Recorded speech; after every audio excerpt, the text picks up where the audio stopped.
Has this ever happened to you? You go to the supermarket for just a few things and you walk out with an $80 bill, even though in your head you swear you only spent $20. Or you sit down at a restaurant, look at the menu, think, once a month won't hurt, and then nearly faint when the final bill equals an entire week of groceries? Or worse, you say the most dangerous phrase in personal finance, I deserve it. And yes, of course you deserve it, but your bank account doesn't always agree. Look, most people live trapped between two thoughts. I want to save money, but I don't want to feel poor. Result? They spend without a plan, feel guilty afterward, and continue repeating the same cycle. Meanwhile, millions of Chinese people, young and old, do something that from the outside looks like cheapness or stinginess or extreme austerity. But when you look closer, you realize it isn't cheapness. It's literally financial engineering applied to everyday life. And today, I'm going to show you how it works. Because yes, people who spend less aren't always poor. Many times, they're the smartest people in the room. My name is Mr. Shin, and I spend way too much time thinking about how to explain finance without putting you to sleep, mixing complex concepts with a bit of humor, because honestly, if I don't laugh, I cry. And listen, if you're someone who feels like money never stretches far enough, thinks saving hurts, believes living well seems incompatible with spending less, then subscribe right now and hit like if this video helps you. Because today, I'm going to dismantle one of the biggest myths in financial culture. Chinese people are cheap. No, what they have is a culture engineered to spend intelligently, save strategically, and optimize every financial decision. And here's the thing, what they do doesn't require being rich. It doesn't require superhuman discipline, and it definitely doesn't require giving up joy. It requires seeing money differently. And that exactly is what you're going to learn today. Here's what most people never realize.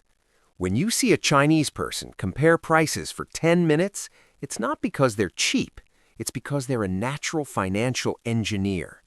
When they say too expensive, even though they could afford it, it's not drama. It's a mental system designed to protect them from impulsive spending. And when you see them wear the same coat for 3 winters, it's not poverty, it's priority. Let me give you a real statistic. The average Chinese saver puts away between 30% and 40% of their annual income. Do you know how much the average Westerner saves? Between 4% and 7%. Yes, you read that correctly, not a typo.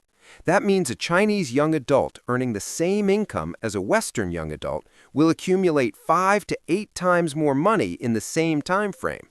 Why?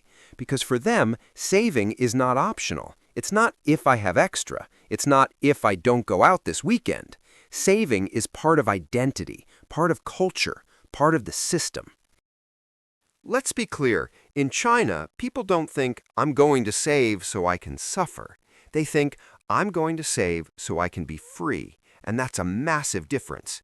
Here's a brutal statistic. 63% of young Chinese save with long-term goals, 10 to 20 years. Meanwhile, in the West, most people save for vacations, a new phone, a car, eating out, short-term pleasure. In China, austerity is not a sacrifice, it's a construction mechanism. Let me show you mathematically why this works. Imagine 2 people. Person A, Western style, saves $100 per month, spends $900 per month. Person B, Chinese style, saves $400 per month, spends $600 per month. After 10 years, person A has $12,000. Person B has $48,000. 4 times more. Same income, different strategy. Here's the bombshell. Most people think earning more money is what makes you rich, but mathematically, spending less has a much faster, bigger impact. That's financial engineering. Let me tell you something real. When I lived in Shanghai, I had a friend named Liang. He worked in tech, made good money, but lived as if he earned much less. One day I asked him, why don't you buy nicer things? You can afford it. And he told me something I'll never forget. Spending more doesn't make me happier. Spending better does. Liang used to cook at home, walk instead of taking taxis, buy clothes only when necessary, compare prices like it was a competitive sport, and still travel, go out, and enjoy life. But at the end of every month, while my Western friends had $50 left, Liang had $1,000 every month. Cheap? No. Smart. He wasn't avoiding spending. He was engineering his financial life. That conversation changed my mentality forever. Let's go deep now.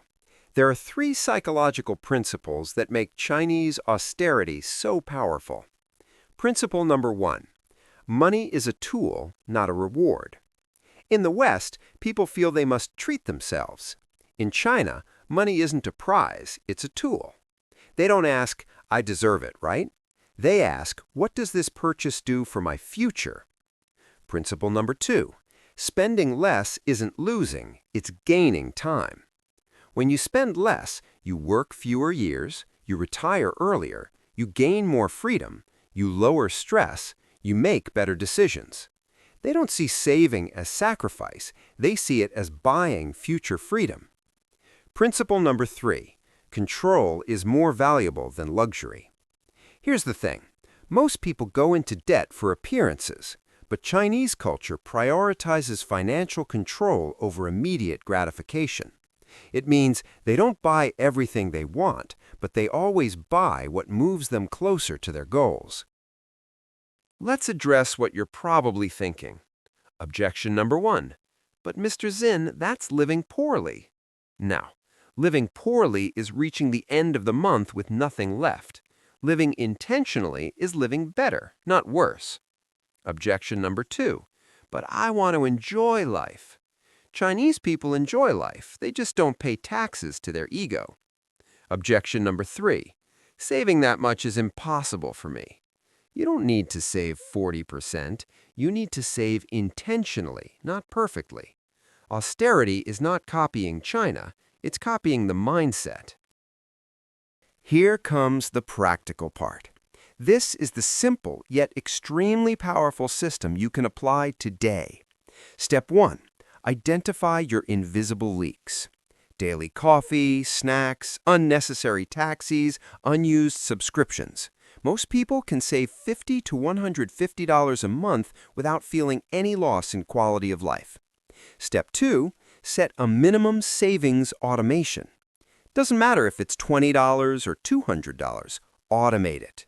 Chinese people don't trust willpower, they trust systems. Step 3. Spend with purpose, not impulse. Before buying, ask, does this improve my life or just my mood for today? Step 4. Use the 24-hour rule. Want something? If it's not urgent, wait a day. Half of your desires magically disappear. Step 5. Build a lightweight lifestyle. Fewer debts, fewer objects, more liquidity. Austerity equals freedom. Let's measure this realistically. If you save $200 per month and invest at 8% annually for 20 years, you end up with $118,000 plus. If you save $400 per month, $236,000 plus. If you save $600 per month, $354,000 plus. All of this without earning more money, just by spending smart. Here's the interesting part. Austerity doesn't remove wealth. Austerity creates wealth. This is the most powerful change. Austerity isn't about acting cheap. It's about becoming someone who controls their money.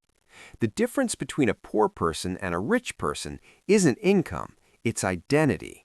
When you are someone who compares prices, thinks before buying, automates, invests, treats every dollar with respect, you're acting like a financial engineer. Austerity is not scarcity, it's strategy. It's not cheapness, it's optimization. It's not sacrifice, it's freedom.